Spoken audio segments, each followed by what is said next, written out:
Bah écoutez, bienvenue à tous. On est aujourd'hui dans un épisode spécial de C'est levé. Enfin spécial, plus ou moins, c'est quand même à la base, C'est levé vient de là. On fait un podcast tout simplement avec Clément Mandrillon, Enchanté. voilà, de Studio Cassette. Beaucoup de caméras, mais Hein? je sais pas quelle caméra regarder. Bah écoute, C'est rare on qu'on va- soit de ce côté-là de la Ouais, caméra. c'est vrai que c'est plutôt rare. Nous, on est plutôt derrière la caméra parce que Clément de Studio Cassette, c'est tout simplement un ami, c'est un collègue, c'est avec qui c'est quelqu'un qui m'a appris ici énormément le métier, il le sait, et avec qui on a fait énormément de projets et des projets très très cool. C'est ensemble qu'on est parti en Italie pour Imola, Mugello, on est allé en Suisse. Enfin voilà, tous ces trucs-là, c'était grâce à Clément, grâce à Studio Cassette. Et si j'en suis là, moi, aujourd'hui, avec ma boîte, même si c'est que le début, c'est en grande partie grâce à Clément, et il le sait. Et grâce au travail. Et grâce au travail, voilà. Et donc aujourd'hui, on fait un petit podcast tout simplement pour parler de la vie entrepreneuriale, pour parler comme le premier coup, mais là pour le coup, on est tous les deux du même milieu, tous les deux dans le même métier. Donc on va pouvoir échanger sur des choses qui nous sont communes, chose qui est tout aussi intéressant que ça pouvait l'être avec Mathieu, qui est d'un autre métier, mais aussi d'entrepreneuriat. Écoute, je te laisse te présenter parce que je t'ai fait. Oh là. J'ai beaucoup parlé, mais. Je dis que je parlais pas, moi. Oui, mais tu parles. Tu vas faire un monologue. Ça va être long le podcast. Pendant une heure, t'imagines, le mec Ça va être très, muet. très long. Bah écoute, on t'écoute. Eh bien, me présenter, donc je m'appelle, tu l'as très bien dit, Clément Mandrillon. J'ai créé Studio Cassette Production il y a 4 ans, parce qu'hier soir on a fêté les 4 ans ici à Lyon, on a fêté les 4 ans de la boîte officiellement. C'est pour ça qu'on a des cernes.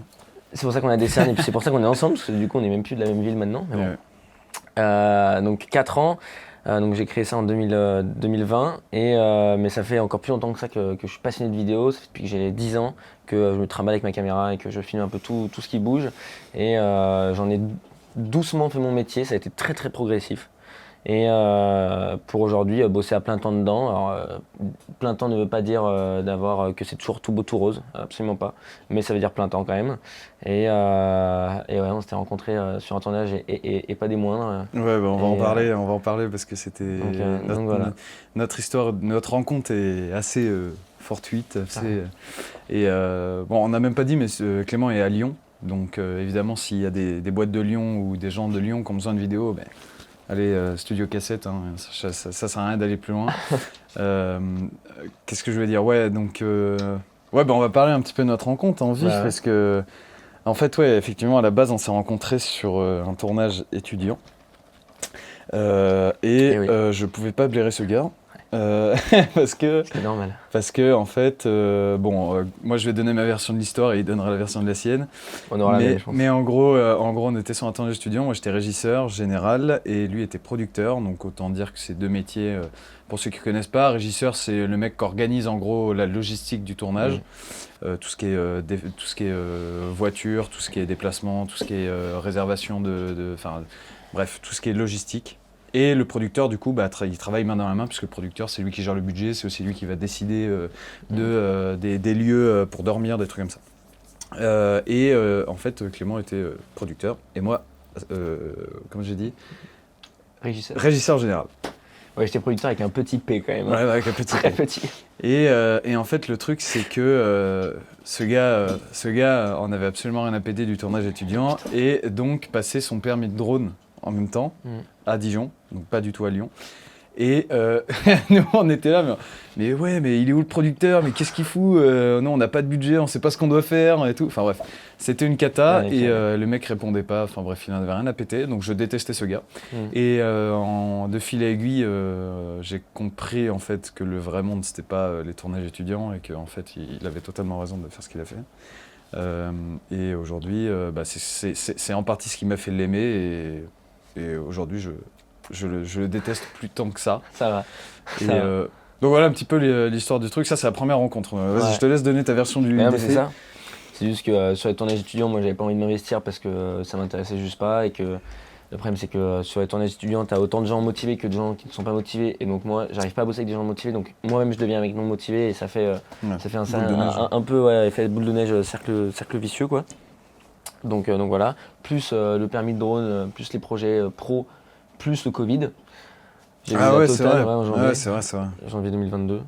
Et donc ouais, c'était chaud, c'était nul. Franchement, ce projet, je crois que j'ai jamais vu la VDF du rendu, tu vois. Ouais, je sais même plus comment ça Mais j'ai pas envie s'appelle. de la voir. Ah bah, C'était Femme. Femme. C'est Femme, ouais. Et non, mais après, voilà, c'était cool. Mais moi, j'ai pas aimé, Ouais, tu ouais. vois. Bah, Et, j'ai fait une journée, je me suis barré, quoi. donc voilà, mais ouais, c'est comme ça qu'on Sur s'est rencontrés. 3 semaines de tournage, j'ai fait une journée. Oh, putain. Une journée après, je me Ouais, suis barré. j'ai pas dû en faire bien plus, moi. Je suis rentré, alors à la base je suis parti parce que j'étais en train de faire un espèce de, genre j'avais plus de tension, tu vois, genre Ouais. vraiment j'étais pas bien parce que bon, j'avais un train de vie qui était dégueulasse et ça on en reparlera, peut-être pas forcément dans ce podcast mais en tout cas on en reparlera. J'avais un train de vie qui était dégueulasse et je bossais, et en même temps je bossais beaucoup quand même. Donc j'ai commencé à taper une petite baisse de tension. Et en fait, bah, du coup, j'ai pris le train pour rentrer chez moi, pour me reposer. Et dans le train, il y a un pote qui m'appelle, enfin un pote collègue, qui m'appelle, qui me dit ouais, t'es chaud, tu pars en tournage tout seul en Allemagne samedi, tu vois, on était mercredi. Il faut faire pour CNN et tout. Là, je fais ouais, vas-y, je suis trop chaud et tout. Je l'ai dit à mes parents, ils me disent mais tu te fous de ma gueule, tu rentres parce que Ouais. parce que t'es en train de T'as un te burn-out, là. flinguer et en fait t'es là, tu vas repartir direct en tournage tout seul en Allemagne. Ouais. Ouais, c'est pour CNN. À savoir que des tournages comme ça, c'est quand même beaucoup de pression, même avec même avec quelqu'un qui a déjà de l'expérience, c'est beaucoup de pression. Enfin bref. Et donc pour expliquer, mais je crois qu'en plus j'en ai parlé dans le podcast avec Mathieu de notre rencontre l'après, parce que du coup après on se suivait sur les réseaux, on se suivait de loin, je pourrais dire. Et un jour il met sur Insta, il met une story un soir, ouais J-7 avant Mugello, avec des photos de Ferrari. Et donc là, je lui dis, je prends mon culot à 4 bras et je lui envoie un message, je lui dis, emmène-moi. Et il me dit, LOL. Comment ça T'avais répondu LOL? Mais t'avais répondu un truc comme Non, ça, j'ai genre répondu un truc MDR genre ou... chiche. Non, je crois que t'avais répondu Ah ouais MDR ou un truc comme ça. Et moi, j'ai dit, bien. non, mais je rigole pas, emmène-moi. Et ça s'était fait comme ça. Et après, il me dit, bah vas-y, on va boire un coup, on va discuter et tout. Et on a été boire un coup, j'ai bu un coca, toi aussi, parce qu'on voulait pas prendre de bière. C'est ça. Alors qu'aujourd'hui, on prendrait clairement même peut-être 2 ou 3 bières. et au final, c'était fait comme ça. Et on était partis à Mugello ensemble. C'est mon truc pro. Enfin, c'est pas préféré. C'est au-delà de ça. C'était. Ça tournait pas derrière, mais non, c'est pas ça qui tourne. Non, c'était quelque chose d'exceptionnel et qu'on revivra peut-être jamais. Après, j'espère qu'on le revivra quand même. Mais je me souhaite. Mugello Imola, c'était, enfin moi c'est là où j'ai appris beaucoup parce que du coup c'est là où on s'est rencontrés pour de vrai en fait. Mugello et moi, on s'est rencontrés pour de vrai là. On a bien échangé et tu m'as beaucoup appris, en tout cas moi j'ai énormément appris sur Mugello, sur des manières de travailler parce que moi j'étais très aussi plus cinéma, plus à faire la mise au point manuelle, à utiliser le Ronin tout le temps et tout, et en fait en run and gun c'est très compliqué de bosser comme ça. En reportage c'est vraiment particulier, hein.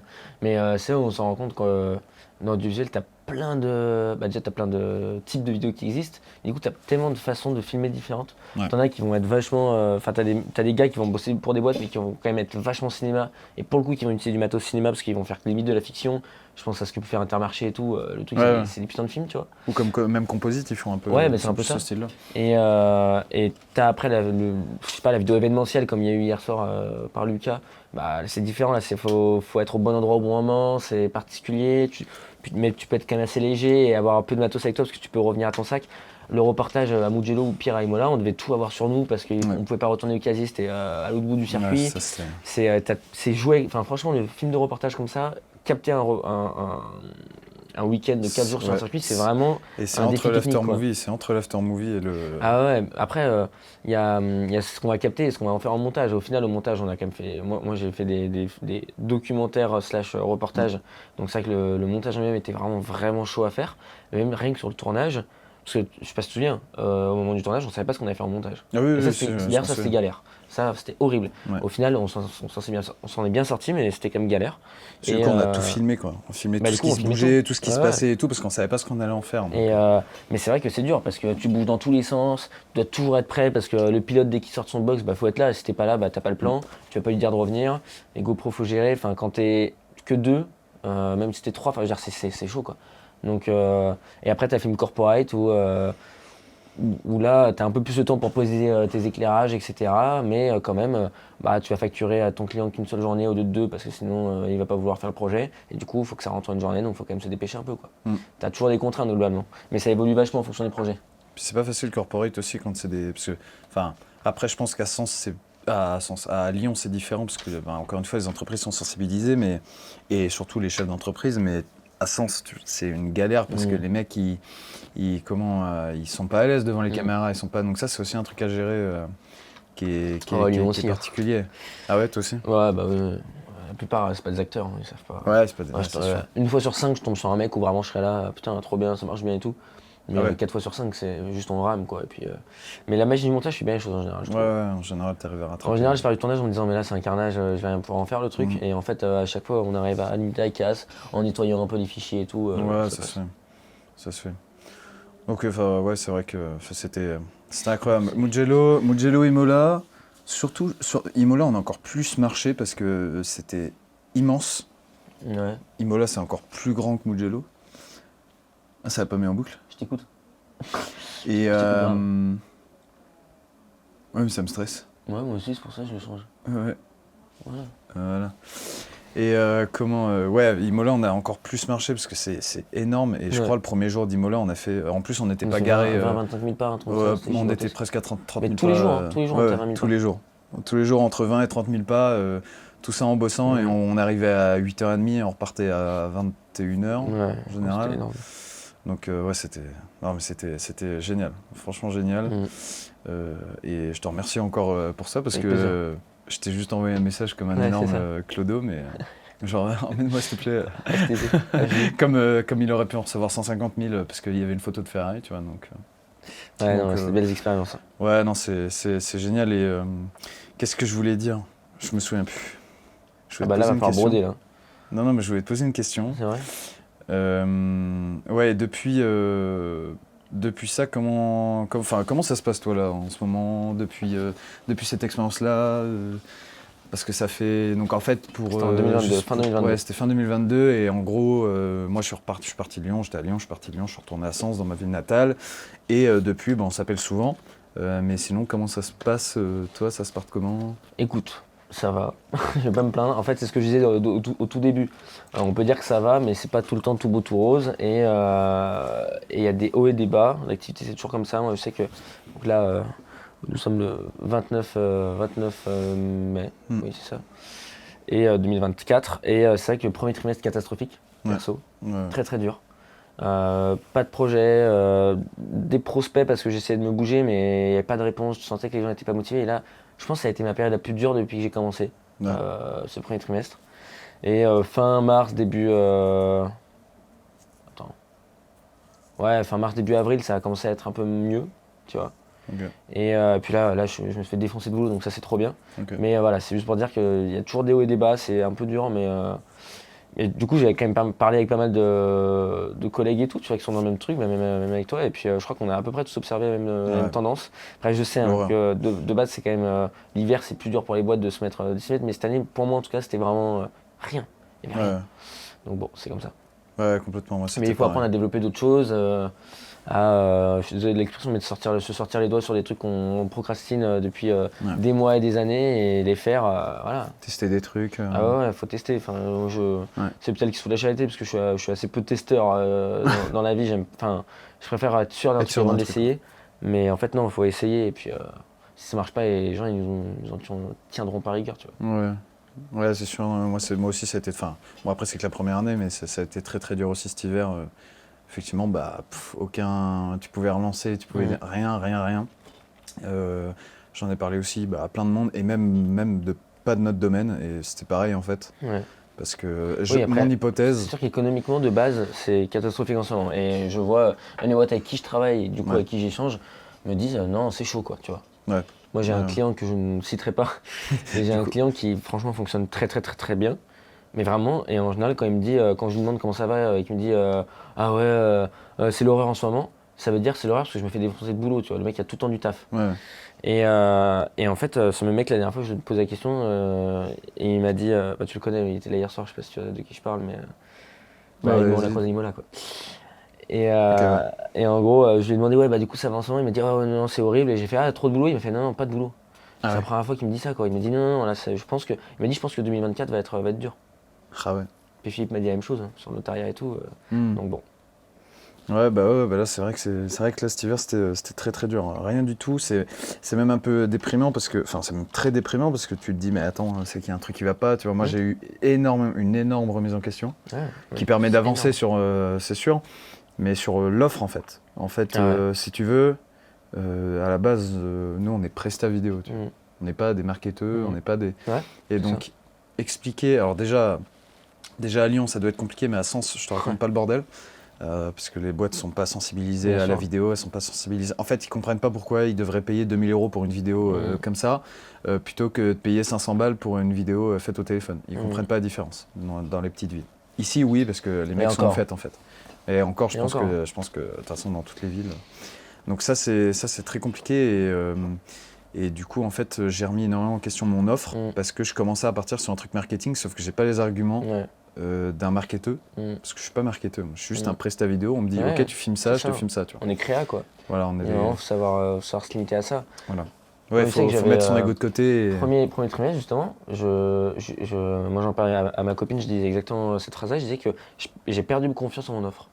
Et bah complet. Et ça c'est dur, c'est-à-dire que c'est impossible de vendre un truc si t'es pas déjà toi-même séduit par ce que tu proposes. Exactement. Et pareil, c'est encore un cercle vicieux, c'est que j'étais arrivé à un moment où moi-même je me disais mais putain cette vidéo que j'ai fait pour ce client en fait elle sert à rien, elle est peut-être belle, pour le coup je doutais pas de ça, je doutais pas de est-ce que c'est beau artistiquement ou quoi, bon ok, mais je me disais en fait franchement j'étais arrivé à un point où j'étais putain j'aurais volé de l'argent quoi, et mec faut aller loin quand même pour se dire ça, parce que je veux dire c'est pas moi qui j'ai pas mis un couteau sur la gorge pour qu'il signe tu vois, donc et puis c'est ces mêmes clients qui m'ont au final rappelé pour refaire un truc parce que eux ont vu les résultats, mais j'étais arrivé à un tel point en fait, il y a énormément de subjectivité dans notre perception sur ce genre de choses.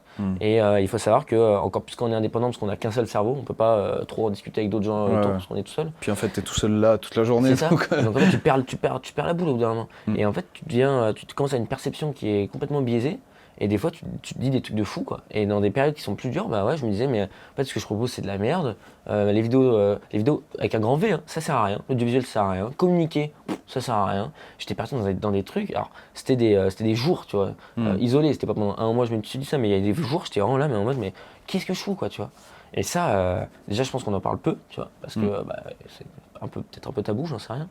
Mais non, il y a quand même un truc psychologique là-dedans, alors qui vient peut-être de notre secteur, parce que c'est un secteur qui est pas nouveau, mais qui a vraiment une évolution, qui est moderne, etc. Donc ça vient un peu de notre secteur, ça vient surtout de notre statut. Parce que quand tu es indépendant, tu es le seul à devoir incarner et assumer ton activité. Tous les pôles. Et tous les humains, quels qu'ils soient, même s'ils font du sport, qu'ils ont un mindset de fou et tout, tous les humains ont des hauts et des bas en termes de mood, etc.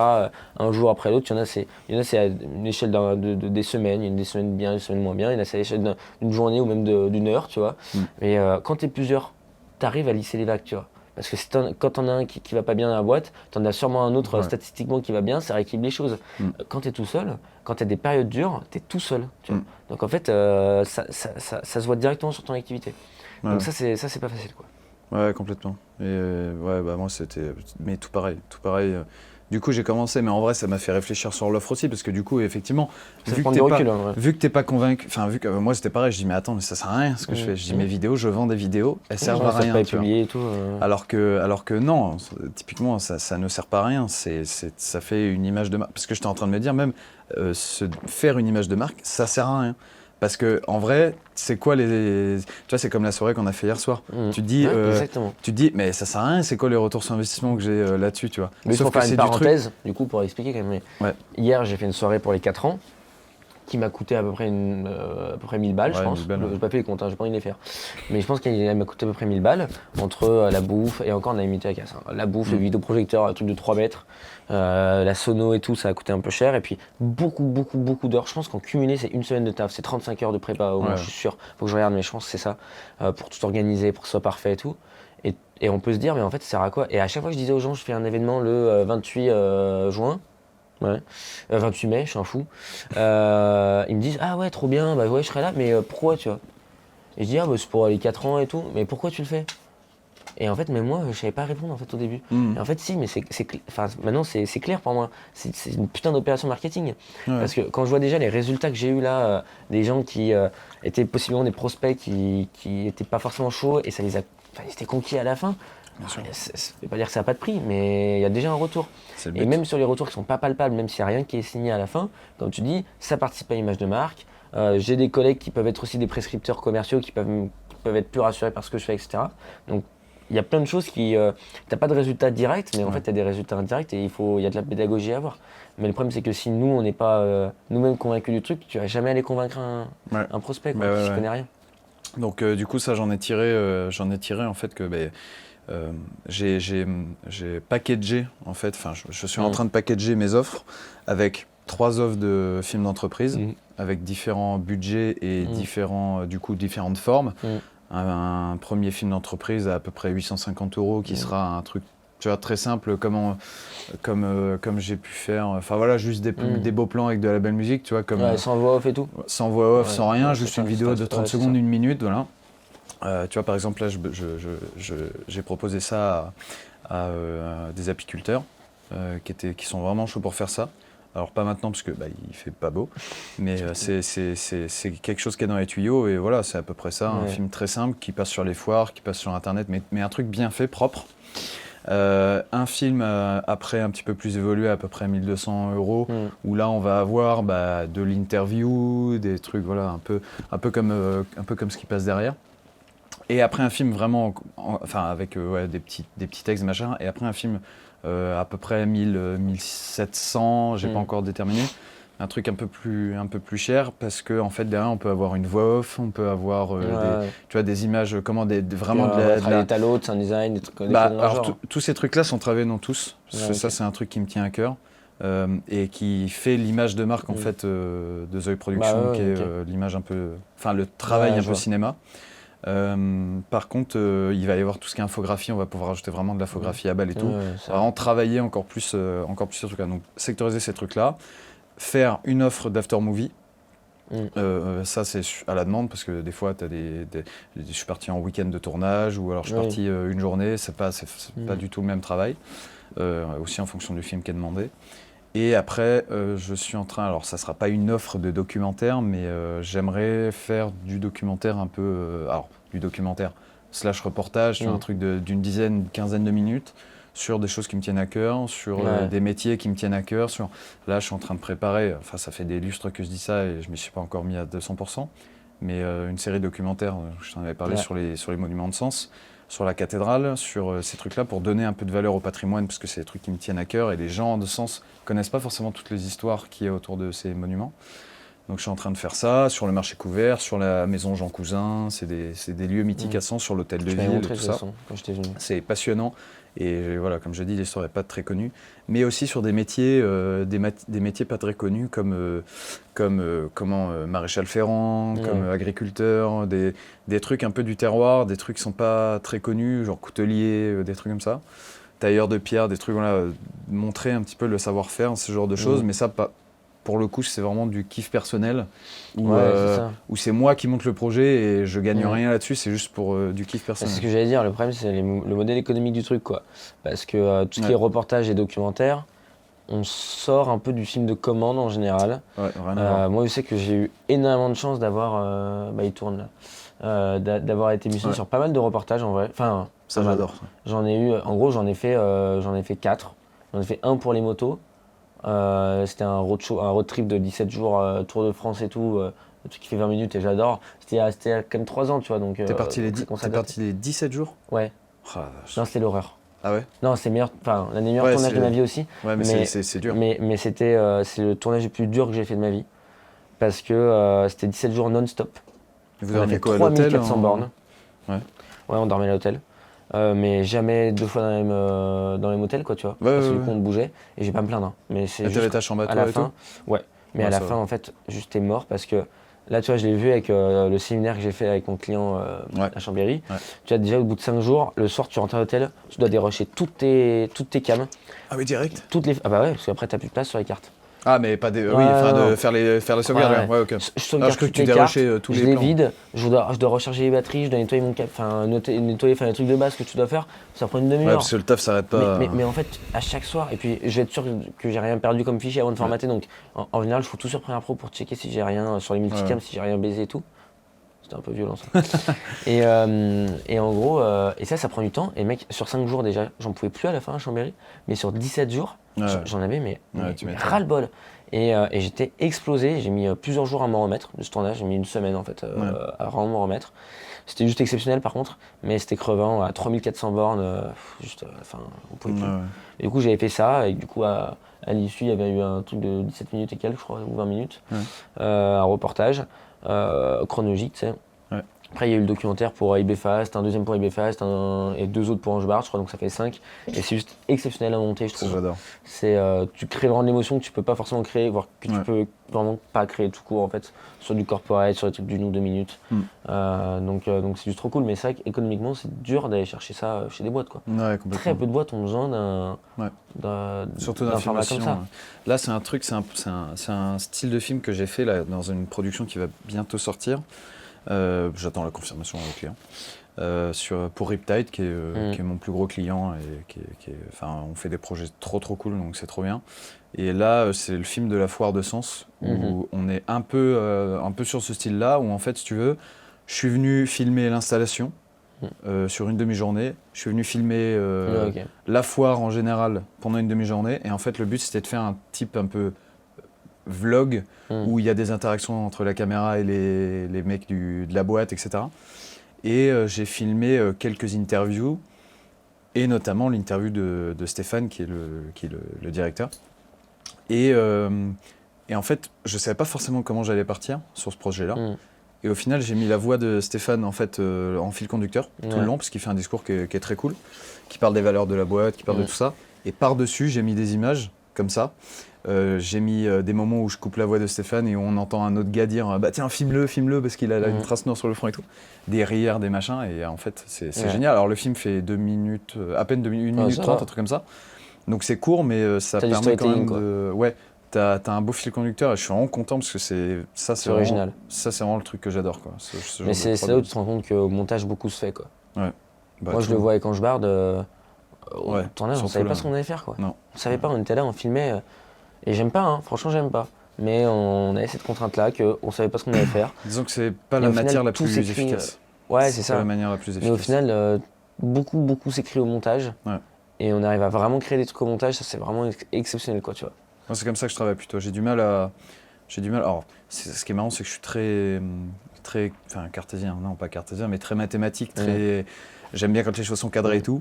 Mais sur du tournage, montage, c'est pas mon style du tout, par contre. Genre, je vais filmer plein de trucs, plein de trucs. Je vais jeter les 3 quarts. Mais sur le montage final, en fait, je veux dire, ok, bah, j'ai toujours un plan à peu près. Je sais comment je vais partir un peu, tu vois, genre. Mais là, par exemple, je savais pas vers quel style j'allais me tourner. Je savais que je voulais partir un peu sur ce style-là, mais je savais pas trop comment et tout.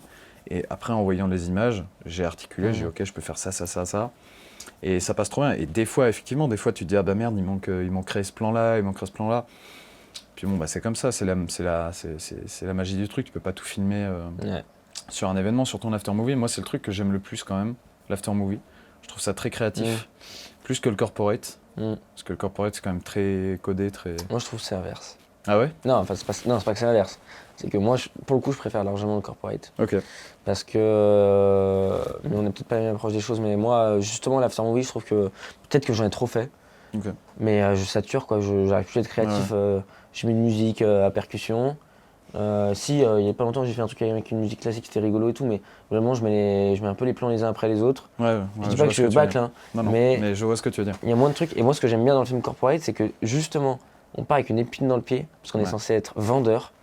On est censé vendre la boîte, faites-nous confiance et tout, là, d'être super, enfin pas agressif, mais en gros, la raison de vivre du film, c'est un truc commercial.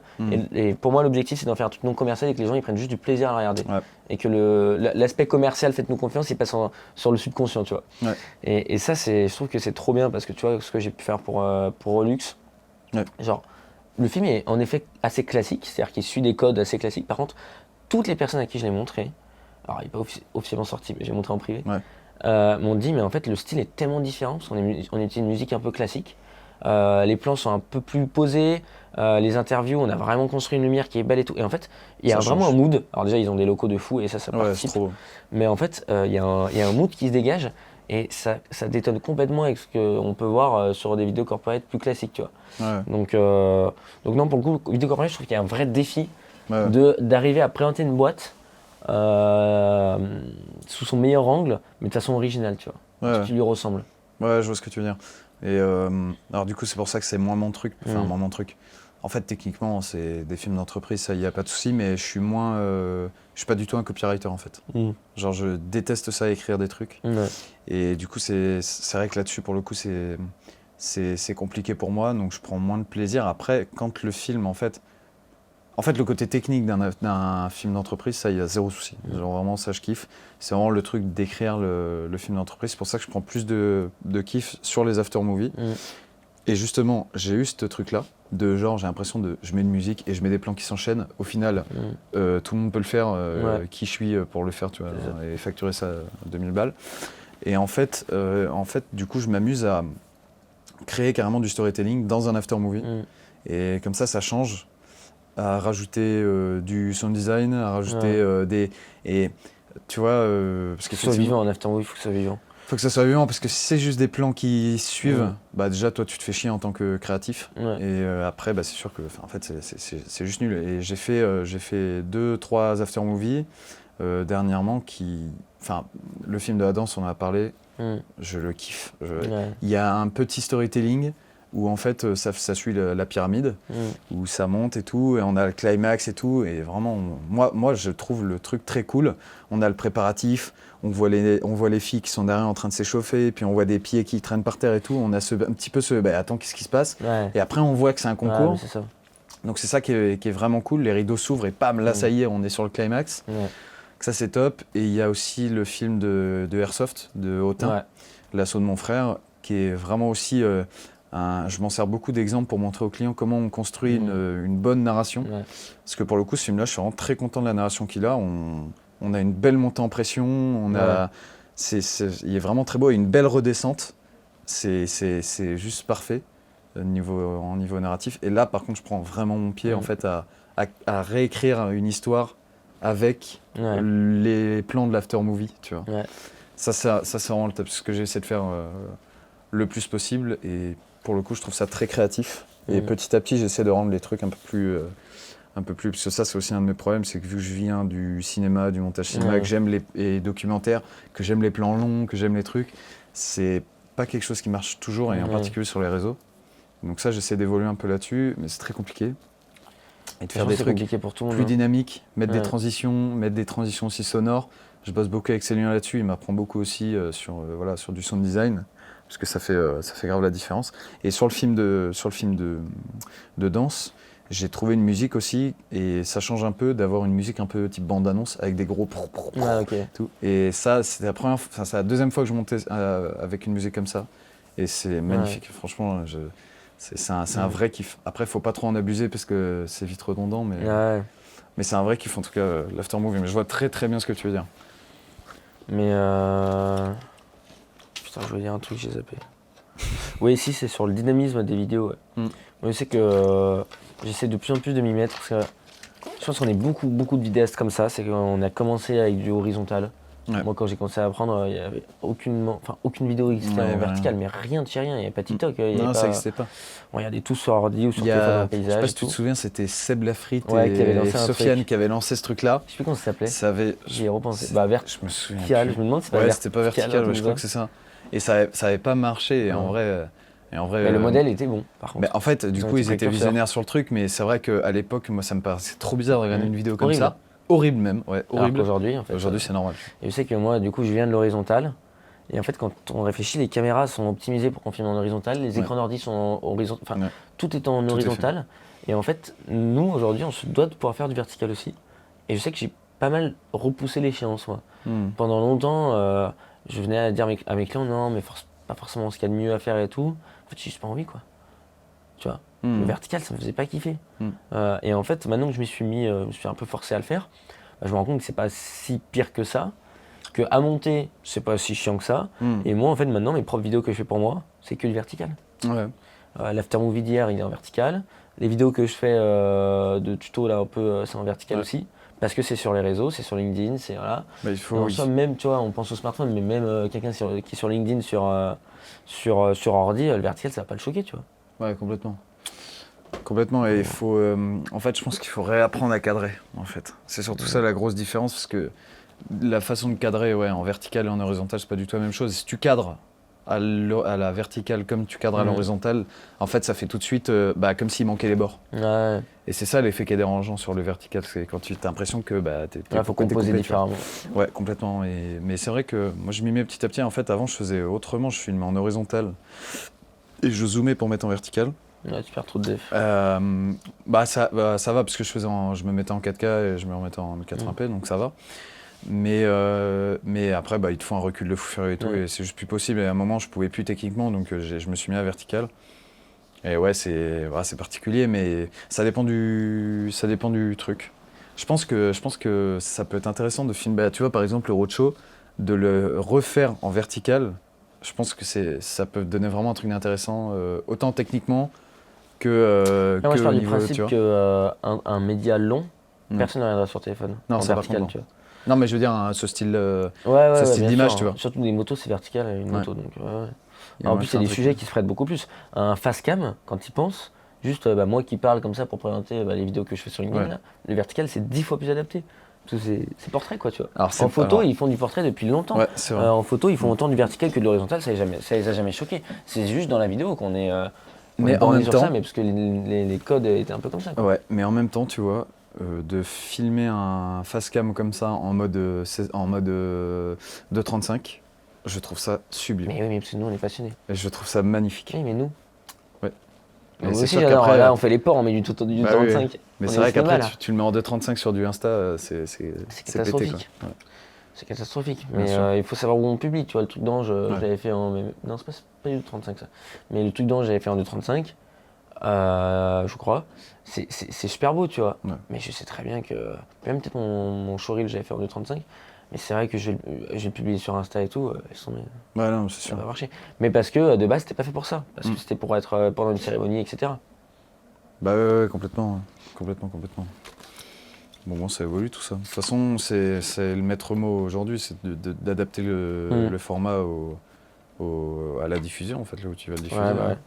Tu peux même très bien faire, comme par exemple, ça va être le cas avec le podcast, il va y avoir des extraits sur Insta en vertical, et après, il va y avoir la version longue en horizontal de 35. Ouais. Pour ceux qui ne connaissent pas 2.35, en gros, c'est la largeur fait 2,35 fois la hauteur de la vidéo. Voilà. C'est le format CinemaScope, format américain de film. Format très large. Bon, je passe du Coca Light, mais on va parler un peu vie perso et tu rentres dans mon intimité là. Ouais, complètement. On va parler même vie privée. Non, mais en gros, moi, ça m'intéresse de savoir comment tu gères, toi, déjà tes journées type, comment tu bosses, est-ce que tu as des horaires fixes, est-ce que machin. Premièrement. Deuxièmement, comment tu... Je prends des notes, là. Ouais. Comment tu fais pour... comment tu gères, du coup, en fait, quelle est ta balance, ton équilibre entre vie perso et travail. Parce que moi, c'est un problème que j'ai. En fait, c'est qu'à partir du moment où j'ai du temps libre, pour moi, je me dis, je pourrais travailler. Donc, si je travaille pas, c'est que je suis une merde. Et du coup, bref, c'est horrible. Donc, du coup, je suis en train de modifier ça. Mais toi, comment tu vis ça? Alors, première question. Sur comment je m'organise. Donc, moi, déjà, j'ai un bureau. Ça, c'est une chance énorme.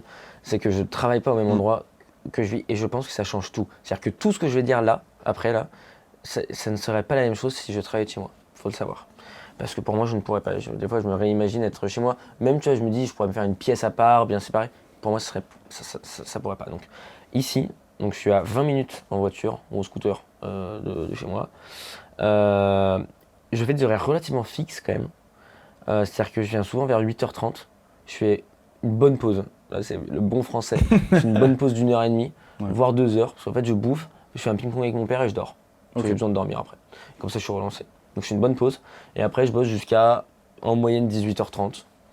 Et voilà. Et c'est vraiment pas fixe à la minute près, ça va vraiment dépendre. Et j'ai des journées, je vais faire 5 heures de taf, voire 4. D'autres où je vais faire 10 heures parce que je me sens trop bien. Et justement, c'est ce que j'aime dans mon statut, c'est que du coup, je peux un peu suivre mon flow, tu vois. Il y a des jours où je sais que je vais devoir faire de la créa en plus. Et alors, faire de la créa, quand tu te sens pas de le faire, faut pas le faire. Parce que tu vas faire que de la merde et tu vas devoir tout rattraper après. Faire de la compta et tout, tu peux, mais de la créa, non. Donc, il y a des jours, je préfère rentrer à 16h, aller courir, aller dormir, j'en sais rien. Et le lendemain, quand je suis en forme, ok, je ferai de la créa, tu vois. Donc, sur les horaires, c'est ça. Et pour le coup, je bosse pas les week-ends. Ok. Je bosse pas le soir, je reste jamais après 19h ici et je suis très réglé là-dessus. Et je l'étais pas du tout avant, il y a encore 2 ans je bossais d'ailleurs, puisqu'en plus j'étais en cours, j'étais un peu forcément obligé de bosser le soir, tu vois, comme un lycéen bosserait au lycée la journée et le soir ferait ses devoirs. Moi j'avais suivi un peu ce truc-là, parce que j'étais juste contraint de faire ça. Et ça m'allait bien, mais c'est vrai qu'à partir du moment où j'ai déménagé ici, j'ai repris un rythme et j'en suis ravi de ce rythme. Et je bosse mais jamais les week-ends, sauf si j'ai un tournage, tu vois, un événement. Mais je bosse jamais les week-ends. Jamais un samedi, je vais me dire, je sais pas quoi foutre, je vais me foutre de mon ordi. Okay. Tu vois, faut que je me repose, faut que. Voilà. Et du coup, ça revient à la deuxième question. C'est que l'équipe pro-perso, alors déjà, c'est un truc qui me tient vraiment à cœur. Ouais. Et je trouve que c'est ultra important. Parce que ça a été compliqué pour toi aussi à un moment, non? Ouais, ça prenait beaucoup de place. Ouais. Et encore plus quand je bossais dans ma chambre, j'en pouvais plus, quoi. Je vivais que pour ça. Et moi, je veux absolument je veux pas être esclave de mon boulot. C'est-à-dire que j'adore le métier que je fais. J'adore mon métier, vraiment. Mais ça reste un métier, tu vois. C'est-à-dire que ça reste un truc que je fais parce que ça me fait vivre et que ça me permet d'avoir de l'argent pour pouvoir après faire des voyages, me payer à bouffer, faire vivre, tu vois.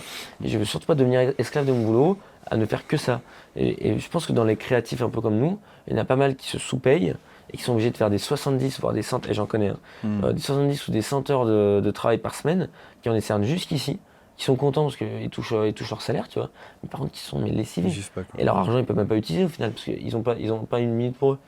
Donc l'équipe pro-perso est super important pour moi. On a tous un équilibre, je veux dire, je pense que c'est propre à chacun.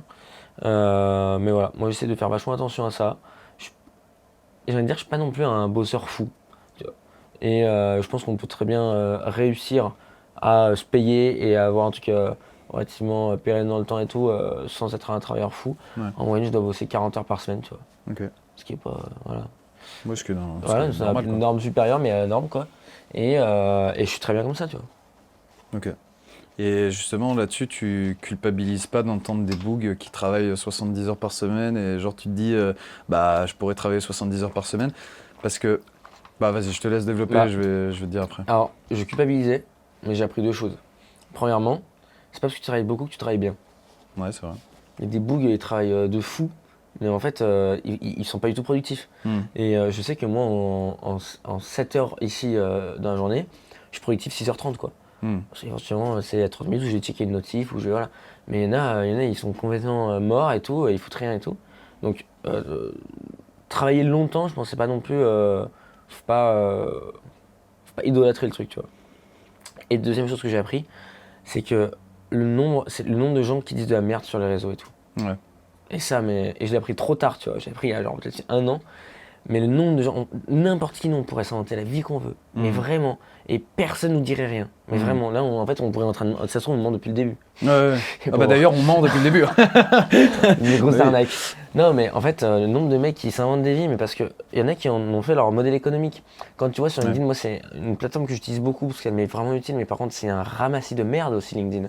Et t'as des mecs qui sont obligés de mentir parce que c'est comme ça qu'ils vendent leur truc. Les mecs qui vendent de la formation, du coaching et tout, il y en a qui le font très bien parce qu'ils ont une valeur ajoutée à apporter et tout, donc tant mieux pour eux. Il y en a, ils savent pertinemment qu'ils vendent de la merde. Et donc en fait, ils sont obligés de s'inventer une vie en mode parce qu'ils gagnent 200 000 de chiffre d'affaires, j'ai fait 200 000 de chiffre d'affaires au bout d'un an d'activité. Alors oui, c'est bien beau déjà, une chance sur deux que ce soit faux.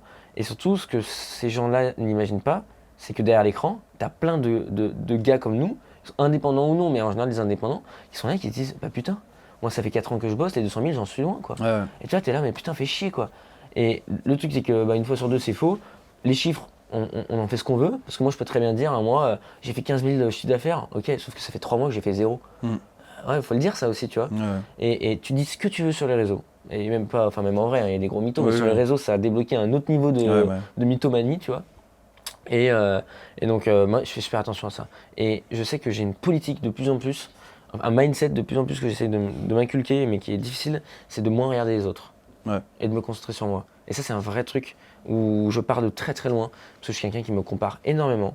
Et où dès que je vois un mec, pourtant j'ai des projets et tout, mais dès que je vois un mec sur LinkedIn qui a publié une vidéo, un autre vidéaste et tout, qui est de Lyon, et je vais vraiment être en mode défensif. Je vais être, putain, il est sur mon secteur, c'est qui ce concurrent, putain, il a fait ça que j'estime être mieux que moi et tout. Et vraiment, j'ai un mindset, mais de connard. Mais vraiment. Mais ça, c'est incontrôlable, je ne peux pas le changer. Et c'est un vrai travail psychologique, qui peut même être fait en thérapie, etc., avec des psychologues, mais où il faut changer de mindset par rapport à ça, parce que c'est super douloureux, en fait.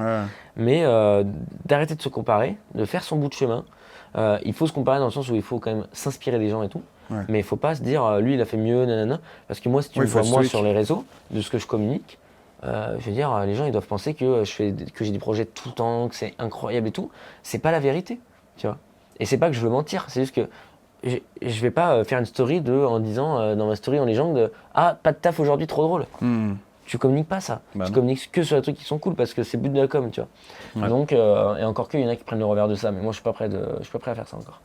Mais du coup, faire vachement gaffe à ce qu'on voit sur les réseaux. Vraiment.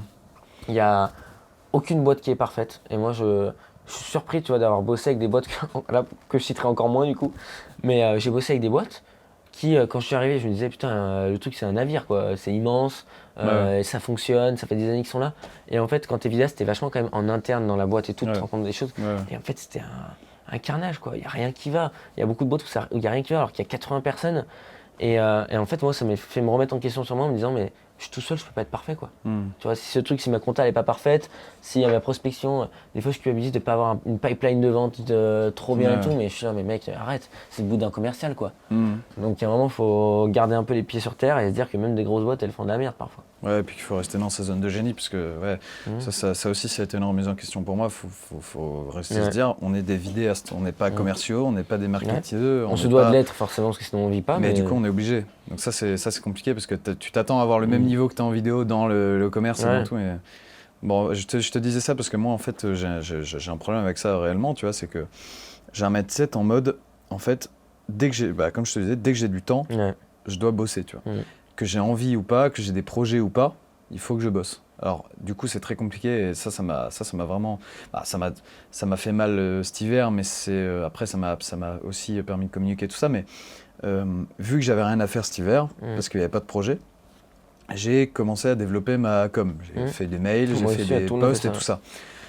Donc c'est très bien, mais en fait, au bout d'un moment, vu qu'on est des créas, on est usé en fait. Au bout d'un moment, t'as plus d'idées, t'as plus de... Et en fait, ça a commencé à me déprimer, à dire, en fait, j'ai envie de plus rien faire. C'est surtout que là, à cette époque-là, on faisait des efforts sans avoir de résultat. En plus. C'est ça qui est horrible. Hein. Moi, c'est ça qui a été dur. C'est que il y a des semaines, en fait, moi, sur mon agenda, tout ce qui est gris, c'est des choses où je suis pas payé. Et tout ce qui est jaune, c'est des trucs en presta, tu vois. Mais même des trucs en pré-prod et tout, tu vois. Ou même envoyer facture. Mais un truc quand c'est jaune, c'est que c'est lié à un truc où, in fine, je serais payé pour ce que je fais, tu vois. Pas à l'heure, mais je serais payé. Et il y a des semaines où j'arrivais au bureau et où le vendredi, je repartais. Et dans tout mon calendrier, tout était gris. Il n'y avait pas une seule case, pas un seul créneau jaune. Ce qui signifiait que, concrètement, il ne faut pas calculer comme ça, mais j'avais fait une semaine gratos, quoi. Je m'étais levé tous les jours à 7h. J'étais rentré tous les jours à 19h chez moi pour ne facturer rien, aucune heure. Sur les 35-40 heures, aucune heure. Alors, faut pas raisonner comme ça parce que bien sûr que tu as des heures qui sont dédiées à ton développement, mais il faut que ce soit équilibré, tu vois. Moi, en rythme de croisière, j'ai 50%, ce qui est bizarre, mais j'ai 50% de prestat, 50% de développement, etc. Ce qui est peu de prestat. Il y en a qui font beaucoup plus de prestat, mais moi, j'aime bien cet équilibre. Mais quand tu as 100% développement et 0% de prestat, mais tu pètes un câble, quoi. Tu as l'impression de travailler dans le vide, donc je comprends, c'était très dur ça. Donc, mais le truc, c'est que ça m'atteint encore aujourd'hui, tu vois. J'ai du mal à me dire, mec, en fait, si t'as pas de boulot, prends du temps pour autre chose, plutôt que d'essayer plutôt que de te forcer à faire un post Insta, un machin, de tourner un Reels alors que t'as pas forcément envie, t'as pas forcément l'idée, tu vois, parce qu'en fait, t'es fatigué de devoir créer, chill, il n'y a pas de mal. prends du temps pour faire autre chose, pour aller marcher, pour lire des livres qui sont qui t'apporteraient même plus que en fait juste te forcer à faire un post Insta, tu vois. Surtout pour avoir 0 résultat, parce que tu te demandes pourquoi tu fais ça. Mais même juste faire les larves, quoi. Des fois, tu te fous dans Netflix. Ça m'arrive jamais. J'ai l'impression de perdre du temps, c'est terrible. Mais non, mais tu perds pas de temps. Mec, si on part comme ça, moi, le nombre de temps que je perds de ma vie à aller sur Insta et tout, mais juste, faut savoir que, je crois qu'on en avait parlé un jour en plus, mais genre, moi, j'aime pas ce truc culpabilisateur, ça se dit? Je sais pas. Oui, ouais. De se dire, faut tout le temps que l'humain soit productif. Ça me rend fou en vrai. Et il y a une mode, et ça va un peu dans la même lignée que les mecs qui disent qu'ils font 200 000 au bout d'un an et tout. Enfin bref, c'est un peu la même chose. C'est les mecs qui disent, vous parlez tant d'heures sur votre téléphone ou devant la télé, nanana. Mais en fait, l'humain, il n'est pas fait pour travailler tout le temps. Et moi, je suis pour que l'humain soit une doc des fois. C'est ma façon de voir les choses. Mais je vois pas pourquoi on devrait être productif de l'autre côté, quoi. Mais oui, mais c'est ça. Mais je vois pas pourquoi on devrait toujours être productif. Les gens ils disent ouais, mais ok, bah tu travailles pas, mais à ce moment-là, au lieu d'être devant la télé, bah tu fais de la cuisine, tu fais ouais, mais tu bosses. T'es toujours actif. Le cerveau, il est pas fait pour être actif tout le temps, quoi. Tu vois. Si on reprend vraiment aux prémices de ce qu'était l'humanité, je veux dire, les mecs, ils utilisaient, je vais pas dire qu'ils étaient moins notre cerveau que nous, hein. Les mecs ils étaient smart, tu vois. Mais je veux dire, ils n'étaient pas à être tout le temps en train de faire des calculs. Nous, on est avec des tableurs Excel dans tous les sens toute la journée, on n'en peut plus. Si le soir tu dois rentrer, tu dois encore faire des calculs, lire des livres complexes, etc. sur le business. Non, en vrai, je pense qu'à un moment, il faut relâcher prise. Mais chacun a sa psychologie, enfin sa philosophie là-dessus. Mais moi, j'ai une philosophie de loc humaine, de me dire, ok, j'ai fait mon boulot la journée, je rentre, je suis une larve. Je suis une larve, je me fous devant des trucs. Franchement, je suis prêt à me regarder de la télé-réalité si ça me fait du bien au cerveau. J'ai besoin d'un truc qui me libère le cerveau, où je réfléchis à rien. La mode, moi, je me regarde que des trucs police-action, là, les trucs, les reportages police, parce que là, je suis comme ça, je réfléchis à rien, tu vois. Et je suis très bien. Et le cerveau a besoin de ça, je pense. Le cerveau a besoin de moments. Et le sport, on en parlera peut-être, mais le sport est très important là-dedans aussi, c'est que le cerveau a besoin de moments où il est en capacité de ne réfléchir à rien. Bien sûr. Moi, j'ai du mal avec ça pour le moment. C'est vrai que dès que je me dis que j'ai du temps, il faut que je bosse. Et que je me force à bosser et à faire et à créer des trucs, créer. En fait, ça m'a usé. Et là, je suis vraiment fatigué et je récupère doucement du côté créatif. Parce que j'ai juste pas envie. C'est pour ça que en vrai, je sors pas énormément de reels tout ça parce que j'ai pas envie. Exactement. J'ai pas envie d'écrire. Franchement, je suis usé de devoir créer. Parce qu'en plus, donc t'as ça, tu dois créer ta com, tu dois créer ton marketing, tu dois créer des trucs en plus pour les autres. En fait, tu crées tout le temps. T'es tout le temps en train de faire des trucs. De toute façon, globalement, il y a un moment où le cerveau il explose et on n'est pas tous prédisposés pareil pour ce genre de truc. Il y en a qui peuvent bosser 70 heures par semaine et grand bien leur face, mais ils arrivent à être productifs et tout. En vrai, c'est cool, tu vois. Je crachais sur ça, mais il y en a qui y arrivent, tu vois. C'est cool. Je dis juste qu'il faut pas courir après ça. Et il y en a d'autres, comme moi, je sais que si je travaille plus de 40 heures par semaine, bah ça ne sert à rien. Là, pour le coup, j'ai vraiment l'impression de perdre du temps. Parce que ça va être un cercle vicieux, parce que les heures que je vais faire en plus, et je vais être comme ça devant mon écran complètement mort, à faire de la merde. C'est certain que je vais faire de la merde. Et en fait, je préfère faire les choses bien, plus étalé dans le temps, tu vois, donc plus lentement entre guillemets, que faire comme un bourrin et faire de la merde, tu vois. Donc c'est comme ça. Et surtout que si je bosse trop, en effet, je vais faire des sortes de mini burn-out où je vais plus avoir envie de rien faire. Vraiment. Et ça, c'est ultra dangereux.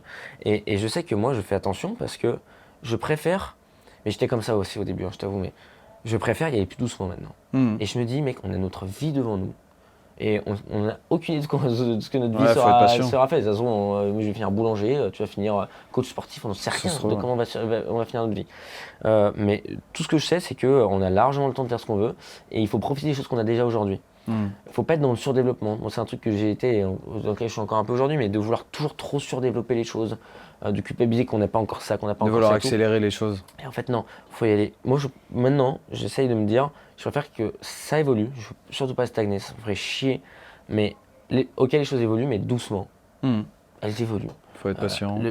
Ça prendra le temps que ça prendra. Et je préfère faire ça, d'expérience maintenant, plutôt que de me dire, ok, vas-y, je vais cravacher comme un connard. Et en fait, au bout de 2 mois, t'en peux plus. Et t'as perdu complètement goût. Et je suis sûr qu'à la fin, dans l'équation, tu perds plus de temps de pseudo burn-out que de temps que t'as gagné en faisant des trucs que de toute façon t'as bâclé. Puis tu perds la passion. Franchement, tu perds la passion. Moi, ça a commencé à me taper sur le système et j'étais là, je dis, mais attends, ça me gaze de faire de la vidéo alors qu'à la base, je suis un passionné de ça, j'adore ça. Et en fait, là, il y a encore pas longtemps, j'avais juste plus envie de faire de la vidéo. Tu vois. Je dis, c'est bon, c'est terminé, ça me saoule, j'en peux plus. Tu vois. Alors que bref, c'est génial. Et moi, et ce qui me maintient, c'est quand je repars d'un tournage, que je suis dans ma voiture, que j'ai de la musique qui fait beau, et là je fais. Ah mais mec, Putain, il y a pas longtemps ça. Elle est quand même cool ma vie, Ah, mais et mec, mon boulot incroyable. est quand même bien, quoi. Mais il y a des moments, faut accepter ça en vrai, qu'il y a des moments très cool dans notre métier et des moments pas cool du tout. Et en Ouais, vrai, il c'est ça. faut juste l'accepter. Il faut juste se dire qu'il faut. Moi, c'est très mathématique, mais toi, tu as une courbe. Moi, je vais juste prendre la moyenne. Je veux que cette moyenne-là, je l'appelle le bonheur. Ouais. Et si je suis heureux dans cette moyenne-là, ça va. Parce qu'en fait, ça pareil, il faut pas attendre à être toujours heureux tous les jours, tu vois. Ouais. Parce que moi, j'ai eu des fois où j'étais devant mon écran et juste j'étais malheureux. Enfin, genre, j'étais dans un bad mood parce que je sais pas, il y a un truc qui m'avait frustré, un client qui m'avait fait chier ou quoi, un truc à la con. Ouais. Et en plus d'être mal à cause de ça, bah, je culpabilisais d'être mal, tu Ouais. vois. Et du coup, Oui, horrible. du coup, c'est une Horrible. option, enfin, Et en fait, non, il y a des jours avec, il y a des jours sans. Et il y a Ouais. des jours comme bah, moi, hier soir, c'était juste incroyable ce que j'ai ressenti d'avoir mes clients et tout. On était 70, c'était énorme, c'était trop bien. Et j'en ai pas dormi parce que j'en avais des étoiles plein les yeux. Ouais. Et ça, bah, ça vaut toutes les heures passées de merde avant aussi pour organiser, pour tout. Enfin, donc en fait, il faut juste trouver un équilibre aussi sur ça, tu vois. Ouais, bien sûr. Mais ouais, c'est vrai qu'il faut. Et puis faut se détendre un peu, je pense, tu vois. Parce que, genre, là, par exemple, moi, avec le mindset que j'ai de base, je me dirais, bah, aujourd'hui, je perds une journée. Parce qu'en fait, au lieu de bosser et de faire, bah, je vais passer mon temps à ranger, à faire le ménage, tu vois. Donc en fait, mon cerveau, il va se dire, ok, bah, du coup, c'est une journée off. Et tu fais, ah non, c'est pas une journée off, je suis en train de bosser, là, je suis en train de ranger ce que. Sauf que du coup, tu te dis, bon, bah, ok, bah, ton cerveau, pour éviter de te faire culpabiliser, il dit, bon, bah, tranquille, c'est normal que tu bosses pas, c'est une journée off. Non, ça fait partie du boulot. Mais c'est vrai que ça met du temps à accepter ça, parce que quand tu pars, en fait, que tu essaies d'être le plus efficace possible, tout ça, que tu te construis une rigueur et tout, après, du coup, c'est compliqué de lâcher un peu le morceau, tu vois. Bah ouais. C'est là, tu vois, j'ai modifié mon emploi du temps, parce que moi, je suis un dégénéré, en fait, j'ai tout dans mon emploi du temps, j'ai tout. Toi, t'as ça, toi aussi? Alors moi, je planifie, mais à la journée seulement. Ok. Pas, j'ai pas, par exemple, je sais que toi, tu fais peut-être ça, mais genre, il y en a, ils ont un tournage, et dès qu'ils rentrent du tournage, ils vont se booker des trucs genre de plusieurs heures pour faire le montage. Ouais. Et moi, je suis pas comme ça, c'est-à-dire que je sais que je dois faire le montage, mais je vais faire à la journée, quoi. Ouais. Le soir, quand je pars, je prévois ce que je fais le lendemain, mais à la minute en vrai, hein, je suis quand même précis. Hein. Ouais. Et je le fais, mais je veux dire, il y en a qui se bookent sur les 3 semaines à venir, quoi. Ouais, non, moi, c'est pas ça, mais surtout, en fait, que si tu veux, en fait, dans mon emploi du temps, il y a mon horaire de réveil, le temps que je me prépare. Ok, je bosse tant de temps, 15 minutes de pause, tant de temps, 15... Donc ça, je l'ai mis. Et après, j'ai dit, ok, pause déj à 13h, Ouais, non, reprise, tu vois. Ça, t'as ça? Parce que ça, du coup, c'est un truc où je me dis peut-être que je suis un peu un dégénéré, que je devrais un peu plus chill et suivre un peu plus mon rythme, et que genre, bah, ok, il est à peu près midi, si j'ai faim, bah, je vais manger, même si à la base j'ai prévu ma pause à 13h, tu vois. Non, tu vois, moi j'ai ça. Donc en gros, oui, je dis, tu vois, les déplacements, je suis obligé de noter, sinon, pour m'organiser, tu vois, tout bêtement. Quand j'ai plusieurs rendez-vous, les rendez-vous c'est en rouge. Quand j'ai plusieurs rendez-vous les uns après les autres, tu vois, je devais préparer du coup mon rendez-vous, etc. Bah, je le mets, je note tout. Ouais, j'ai ma pause du midi. Et mais c'est pas fixe tous les jours. Bah, ça dépend. Non, parce qu'il y a des fois, tu vois, communication vidéo hook, et ben en fait, juste j'étais sur le montage, j'avais pas envie d'arrêter. J'étais trop bien, j'étais dans le flow, tu sais, ils appellent ça le flow un peu les mecs. J'étais trop bien, j'avais absolument envie de le finir, bah, je décale et j'ai mangé à midi 45 au lieu, voilà. Et il y a des fois mes pauses elles sont courtes, des fois gros regarde ça prend 2 heures. C'est immense, ouais. Ouais, 1h45 quoi de pause. Et il y en a d'autres fois où je vais quasiment pas manger en fait le midi. Donc ça dépend vraiment de plein de trucs quoi. Mais ça, vu que je suis un peu autiste, j'ai un peu du mal ça, tu vois. Genre, je vais culpabiliser de me dire, ah bah mec, je bosse, ouais mais ta pause elle est à midi. Ouais mais en fait j'ai envie de bosser jusqu'à midi. Ouais mais non, mais ta pause elle est à midi, espèce de dégénéré. On est indépendant pour ça. Hein. Bah c'est ça, c'est ce que je me dis, tu vois, là je réfléchissais à rester à Lyon ce soir par exemple, tu vois. Rester à Lyon, dormir chez ses lions et tout ça. Et en vrai, je me dis, ben mec, parce que hier j'en parlais à ma copine, je dis, ben en fait, je culpabilise parce qu'en fait, si tu veux, moi je vis en fait pour un équilibre. Il faut qu'il y ait un équilibre. C'est-à-dire que si je profite de la vie pendant 6 heures, il faut que j'ai bossé minimum, je vais te dire, les 12 heures à côté, tu vois. Pour moi, c'est normal. Donc en fait, je disais, ok, en fait, si je reste à Lyon, je suis déjà en train de culpabiliser, de me dire, si je reste à Lyon, il faut que je bouge un rendez-vous client. Demain matin, j'avais prévu de bosser, donc c'est-à-dire qu'il faut que je redécale ça, j'ai mon sport à faire et tout. Donc en fait, je me dis, non, je culpabilise de rester à Lyon, tu vois, parce que c'est trop galère. Et enfin, je culpabilise parce que j'ai des trucs à faire, il faut que je modifie mon emploi du temps pour pouvoir rester, pour profiter, tu vois. Et là-dessus, elle me dit, mais elle me dit, t'es un dégénéré. Mais ouais, mais elle me dit ta gueule. Elle me dit, mais mec, elle me dit, profite justement. tu as un métier qui te permet de faire ça, d'avoir un emploi du temps flexible et de pouvoir faire ce genre de truc, même si derrière tu as des obligations, tu vois. Nous, ça dépend comment les gens s'en sortent. Il y a des freelances, ils se payent des thunes de fou furieux. Mais globalement, tu as quand même beaucoup de freelances et ça se voyait encore hier soir où il y avait plein de freelances hier soir et avec qui je discute et tout. Et où quand il n'y a pas le tabou, on parle aussi d'un peu d'argent. Je connais plus de freelances qui sont en dessous du SMIC qu'au-dessus. Ça, on n'en parle pas. Il y a une vraie précarité chez les freelances. Il y en a beaucoup qui ne trouvent pas de taf, qui ne trouvent pas de contrat. Là, c'est dur. Surtout quand t'as des gosses. Nous, on fait les malins, là, mais bon. Nous, on est encore jeunes, ça va. Et en gros, qu'est-ce que je voulais dire ? Oui, donc on est peut-être moins bien payé, etc. Peut-être que la moyenne, j'en sais rien. Mais on a un bénéfice, c'est qu'on fait ce qu'on veut. On est indépendant. Et il y a des inconvénients à être indépendant, comme le fait d'être stressé, on en parlait tout à l'heure. Tout repose sur tes épaules, etc. Donc voilà, ça c'est des inconvénients, on va dire, des défauts. On peut pas tout avoir, de toute façon. Mais du coup, il faut jouir aussi un peu des avantages qu'on a, tu vois. Sinon, ça sert à rien. Les avantages, c'est de pouvoir faire son propre emploi du temps, de pouvoir me prendre. Moi, pareil, je fais du vélo. Le vélo, c'est pas une sortie que tu fais pendant 1 heure. En général, c'est des demi-journées, voire des journées. Et quand il fait beau un mardi, je me dis, nique sa mère. Le mardi, il saute et je vais faire mon vélo. Et je vais pas le rattraper le samedi. Tu culpabilises pas du tout Plus. Parce que moi, tu vois, ça me ferait culpabiliser ça. Je vais culpabiliser si je vois que je suis en retard sur des projets. Parce que c'est plus vis-à-vis de mes clients. Mais vis-à-vis de moi-même, plus. Et je te dis, c'est ce que je disais tout à l'heure quand je disais que j'étais pas forcément un bosseur fou. Au lycée, je foutais rien, j'étais un flemmard. Je vais pas dire que moins j'en fais, plus je suis content, mais il y a quand même cette notion-là de je préfère bosser moins, plus efficace que plus. Je cours pas du tout après les heures, moi. Si je peux bosser moins, parfait. Moins de temps je passe à ce bureau, mieux je suis. Enfin, c'est pas radical, tu vois. Mais non, mais c'est marrant parce que moi je me dis ça, mais je me dis, ok, bah du coup, si je bosse 2 heures au lieu de 4 heures sur un projet, et bah les 2 heures d'après que j'avais prévu, bah faut que je les bosse sur autre chose, tu vois. Moi, ça dépend de mon énergie que j'ai sur le moment, quoi. Il y a des jours où je vais bosser 10 heures. Sauf que moi, le problème, c'est que je vais me forcer, tu vois. Non, mais ça, à bosser ces 2 heures. Et en vrai, je sais que moi, mais c'est aussi parce que tu es en tout début d'activité. Moi, je sais que, puisque ça fait 4 ans que je suis à plein temps, mais ça fait 2 ans, on va dire, 2 bonnes années. Bah, en fait, maintenant, je sais à peu près combien de chiffre d'affaires il faut que je fasse pour faire tant de rémunération, etc. Disons que les chiffres sont un peu plus stabilisés maintenant, un peu plus. Le premier trimestre a été catastrophique, par exemple, donc c'est dur. Mais je connais un peu plus mon rythme de croisière et je sais que maintenant, je peux me permettre de prendre ce mardi sans que je finisse sous un pont, en fait, tu vois. Genre, mon cerveau, maintenant, il arrête de faire ce lien un peu débile. Et je sais que, je sais pas, normalement, c'est 5 semaines de congés payés qu'il y a par an, non, pour les salariés. J'en sais rien du tout. Moi, je dois m'en prendre 10 ou 15, mec. Mais c'est l'avantage de notre statut. Et c'est un putain d'avantage, parce que peut-être que je suis payé 30% de moins qu'un mec qui va être embauché par une agence de prod, et encore, franchement, je suis pas sûr, vu les salaires qui sont en train de baisser dans la com. Mais peut-être que je suis moins payé, mais par contre, mec, les RTT, les vacances que je me prends et tout, ça n'a pas de prix, quoi. Je pense qu'à l'heure, à l'heure, je pense qu'on explose beaucoup de métiers. Peut-être, peut-être. À l'heure. Après, c'est le problème, c'est que. Puis on se construit un truc, moi, c'est ça que j'aime bien aussi. J'ai discuté avec un expert comptable la dernière fois, il m'a appris que même dans le statut d'auto-entrepreneur, on a une valo. On a une valo, je savais pas, mais on peut valoriser notre entreprise. Et donc tu prends le matos, forcément ça c'est une valeur. Je sais plus comment. Ça chiffre vite. Non, comment on dit la valeur moins l'ancienneté, tu sais. Donc ça a une valeur quand même.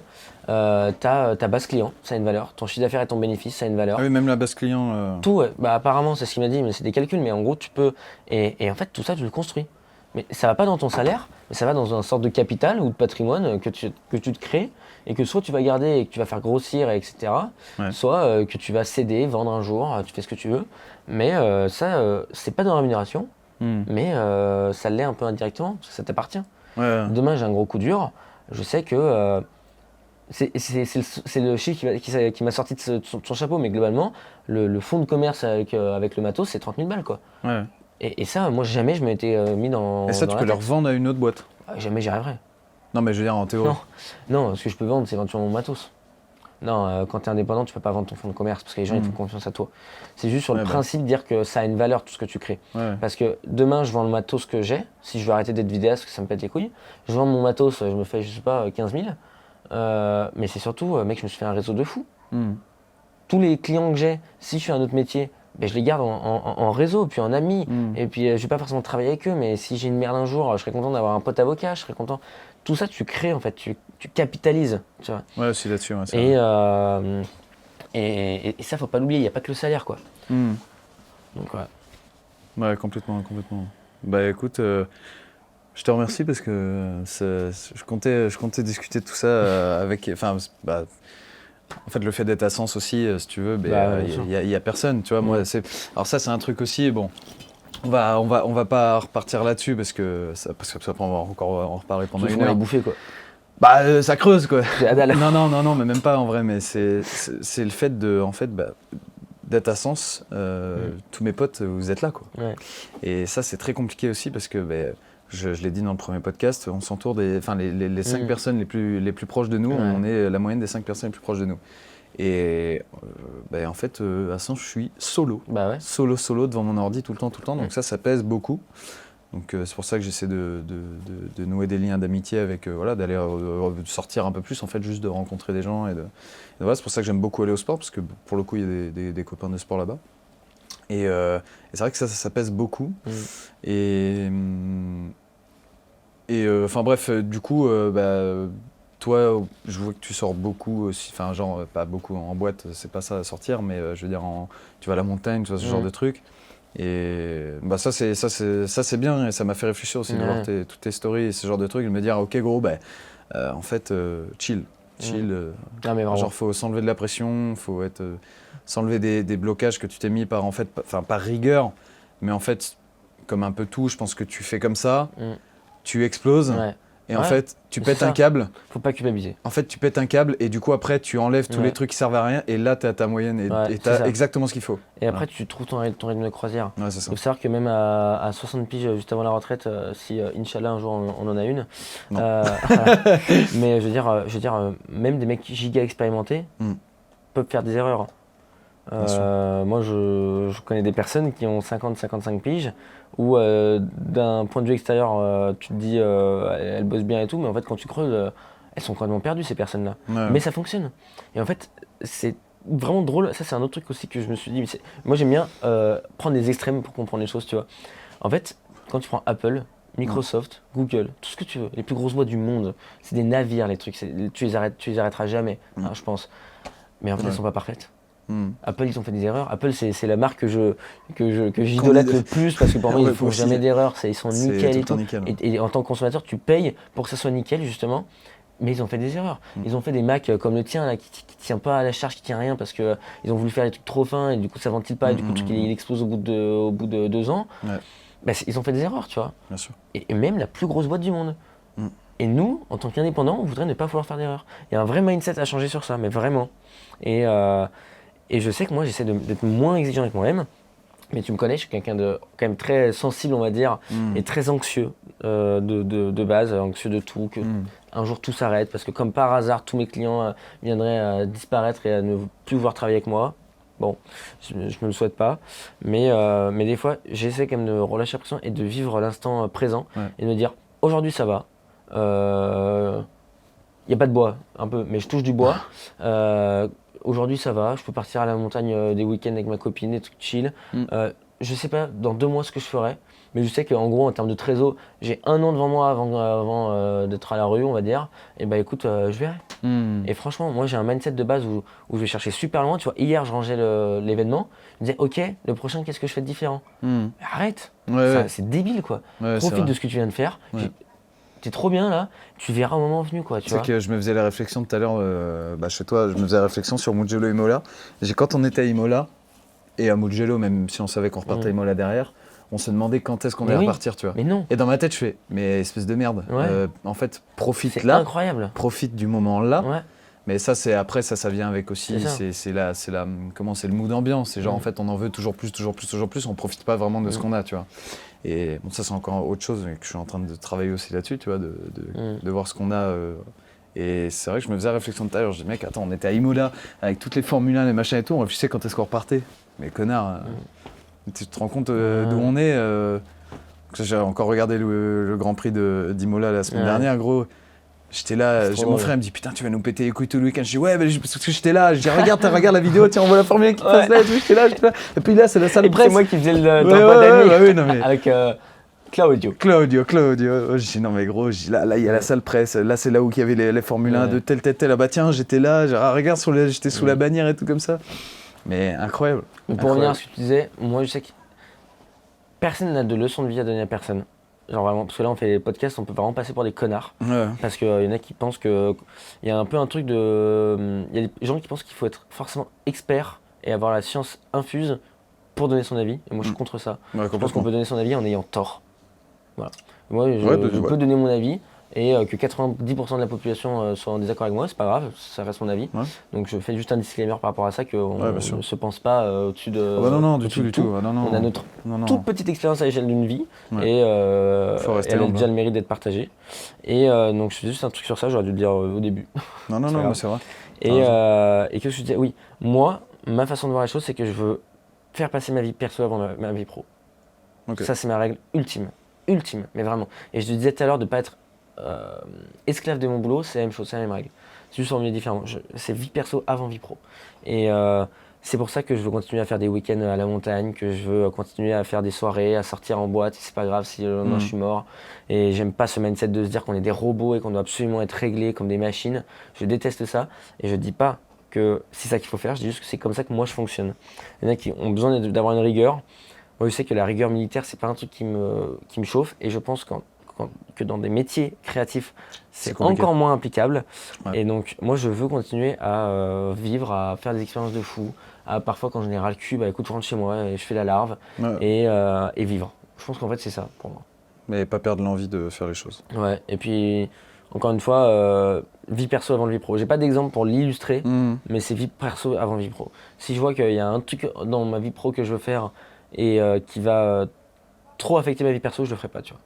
Ouais, ça c'est un truc que j'ai encore du mal à dissocier, la vie pro. Et encore une fois, moi, si j'avais qu'un conseil à te donner, mais tu pourrais très bien ne pas l'appliquer et ça fonctionnera aussi. Hein, mais je veux dire, si j'étais toi, ne bosse plus le soir, ne bosse plus le week-end. Et vraiment, moi, c'est la meilleure décision que j'ai faite, c'est de me faire des horaires. Et je te jure, mais ça m'a tellement fait du bien. Ouais. Ça cadre les choses. Et en fait, moi, ça m'a permis de me projeter sur le long terme. Okay. C'est-à-dire de me dire, ok, c'est le fameux rythme de croisière, j'aime bien utiliser ce mot, mais c'est ce rythme de croisière, je sais que maintenant je peux tenir 40 ans s'il faut tenir 40 ans. Ouais, c'est ton rythme, c'est ton équilibre. Parce que franchement, bosser les week-ends, bosser le soir et tout, tu tiendras pas. Il y avait un mec hier soir qui est un photographe que j'adore, qui est super cool, et lui il a fait un burn-out. Il a dû partir 3 mois au Maroc parce qu'il en pouvait plus. Ouais. Et il en pouvait plus. Et moi j'ai surtout pas envie que ça m'arrive. Et du coup, conseil, fais-toi des horaires. Le jour où tu peux, fais-toi un local, même dans un garage. Hein.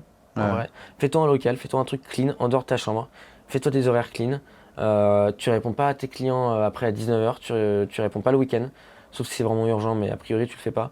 Et on me l'a souvent dit, je l'ai rarement appliqué, je l'ai appliqué tardivement et je suis très content de l'avoir fait. Donc voilà.